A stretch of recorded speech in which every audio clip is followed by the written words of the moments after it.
Soup வைக்க போகிறோம். அதுக்கு எலும்பு வாங்கிட்டு வந்திருக்கேன். 1/4 கிலோ எலும்பு வாங்கிட்டு வந்திருக்கேன். அதை எப்படி சூப் வைக்கிறதுன்னு பார்க்கலாம்.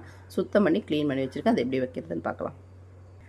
குக்கரில் அடுப்பு மேலே வச்சுருக்கேன். அதில் 2 டம்ளர் தண்ணி ஊற்றிக்கிறேன். போனில் கொஞ்சம் சூடாகட்டும் தண்ணி. 1 தக்காளி 2 வெங்காயம் அதையும் அதில் கட் பண்ணி போட்டுக்கலாம்.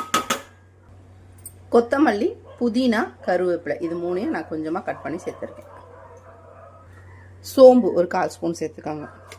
தேவையான அளவு உப்புனா கொஞ்சமாக போட்டுக்கலாம். அதுக்கப்புறம் கூட நம்ம சேர்த்து குடிக்கும் போது போட்டுக்கலாம்.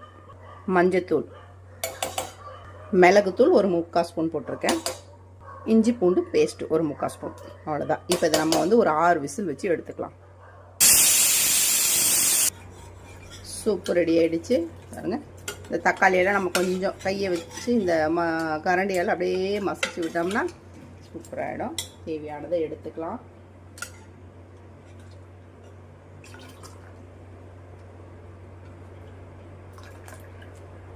நீங்கள் குழந்தைங்களுக்கு இதை கொடுக்குறதுனா மிளகு கொஞ்சம் கம்மியாக போட்டுக்கோங்க.